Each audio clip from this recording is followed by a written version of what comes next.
Olá, boa tarde, tudo bem? Estamos aqui com muito prazer mais uma vez e hoje com um tema importantíssimo, né? Hoje vamos falar um pouquinho dos efeitos colaterais da somatização. Primeiro de tudo, o que é a somatização? Segundo a OMS, Organização Mundial de Saúde, enfatiza aqui: saúde é você cuidar da sua mente e do seu corpo.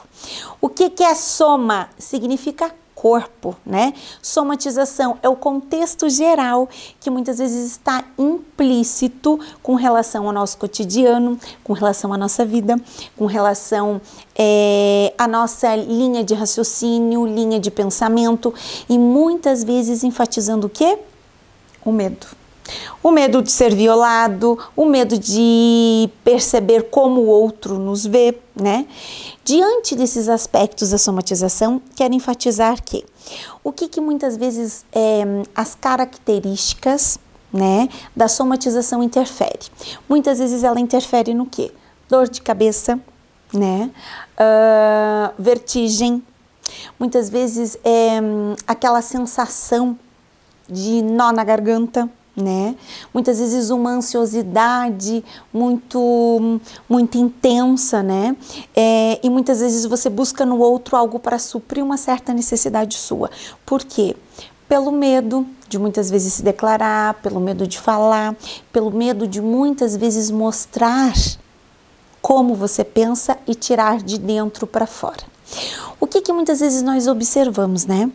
Agora, falando um pouquinho das nossas atualidades, né? Trazendo um pouquinho da pandemia, do coronavírus, o que nós podemos observar? As pessoas hoje em dia, elas estão o quê? Trabalhando por home office, não é? Então, com esse posicionamento, inconscientemente, as pessoas elas ficam mais em casa, elas se sentem mais limitadas, né? Eu estou agora trabalhando muitas queixas correlacionadas com relação ao trabalho home office. Por quê? As pessoas que estavam saindo diariamente, as pessoas que estavam enfrentando o trânsito, as pessoas que estavam visualizando os seus amigos, o seu chefe, o colega de trabalho, né, que estava enfrentando o trânsito, vendo o dia a dia, vendo o pôr do sol, as árvores. Cadê isso? A partir desse momento, o nosso cérebro, muitas vezes, manda mensagem, né, para o nosso psicológico dizendo: ei, está alguma coisa errada aí, está faltando alguma sincronia. E é nesse posicionamento que nós fazemos o quê? Nos limitamos e buscamos a somatização. A somatização, ela também consiste em aspectos comportamentais. Não eu só guardar sentimentos, mas eu me limitar, né, diariamente em apenas um momento. Um exemplo: a pessoa que tinha uma rotina pré-estabelecida, que ela saía, que envolvia o trânsito, pessoas, amigos, como eu já mencionei, é uma pessoa que hoje ela acorda, ela teve que estabelecer um novo posicionamento, né, de rotina pré-estabelecida na sua casa. Muitas vezes tem pessoas, né, que até por se sentirem muito limitadas, elas não se arrumam o todo, elas se arrumam daqui para cima, né? Dependendo da profissão, elas arrumam um termo, deixam a calça de pijama e muitas vezes elas começam a trabalhar, né, em home office ali daqui para cima. O que acontece? Fica muito prático, fica muito fácil, a pessoa estabelece um vínculo próprio dentro da sua casa e automaticamente ela vai sentindo aquela sensação de vazio, aquele desgosto. Por quê? Porque ela só fica dentro de casa, né?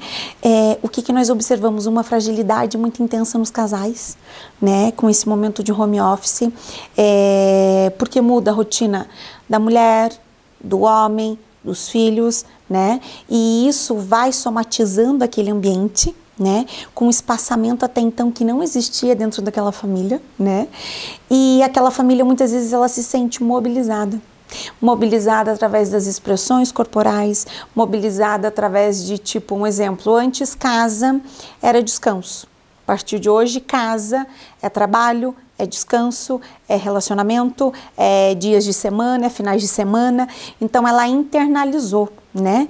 E isso também nos ocasiona muitas vezes um desafio diário, né? Um ponto muito estratégico que eu observo muito com relação ao posicionamento também da somatização são as pessoas homossexuais. Por quê?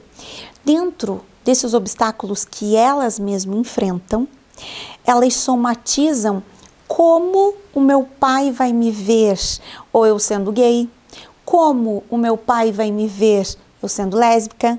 Então, nesses parâmetros comportamentais, a pessoa já sofre por antecipação. Muitas vezes a própria pessoa, ela tem muita dificuldade em se auto-perceber gay ou lésbica.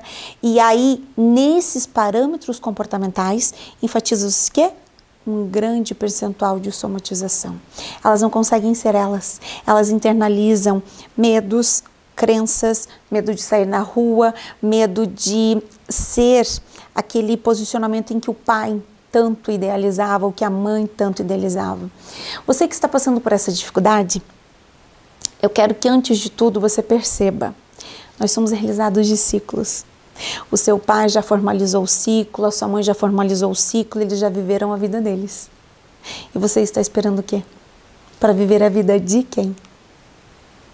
São nesses parâmetros comportamentais que eu quero que vocês aprendam o despertar. O que é o despertar? É nós, primeiro de tudo, se vermos de dentro para fora, e não de fora para dentro. O que eu posso fazer para me tirar essas angústias, esses ressentimentos, essas dores corporais? Muitas vezes isso é feito de somatização. O corpo entra em colapso com a mente. E diante desses obstáculos, é claro, né? Quando nós menos percebermos, nós estamos o quê? No fundo do buraco, né? A partir desses parâmetros comportamentais, eu quero que você que está sofrendo muitas vezes em casa, com trabalho de home office, você que muitas vezes está internalizando dúvidas, crenças, receios, aprendam a viver a sua vida de uma forma que você se sinta bem. Nós temos que entender que educação é totalmente diferente de viver a minha vida, né?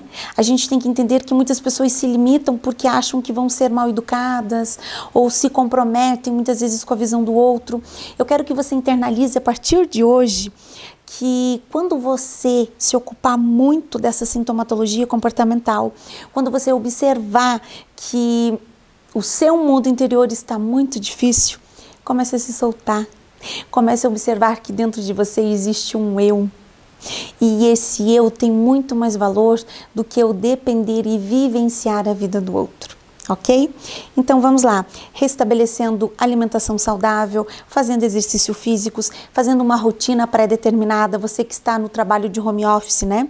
Saia correr, crie uma rotina com a família, com os amigos mais próximos, ou que seja através até mesmo, né, de computador, online, mas mescle a sua vida. Você entendeu? É a partir do colorir que muitas vezes nós transformamos, muitas vezes os nossos meios por ações e atitudes. E se esses comportamentos forem muito intensos, procure um profissional nessa área. Aí sim, ele vai saber ressignificar toda essa desestrutura emocional através das suas memórias de longo prazo. Ok? Você que está sentindo isso, não se sinta um passarinho fora do ninho, tá bom? A maioria das pessoas agora, nesse estado de pandemia, estão sim, somatizando muitas dificuldades, mas através da psicologia, eles estão restaurando o quê? Como um equilíbrio de vida, né? Como eu aprender a viver, eu aprender a vivenciar e a partir de tudo, criar um novo significado. Ok? Um beijo grande e fiquem com Deus. Até mais, tchau, tchau!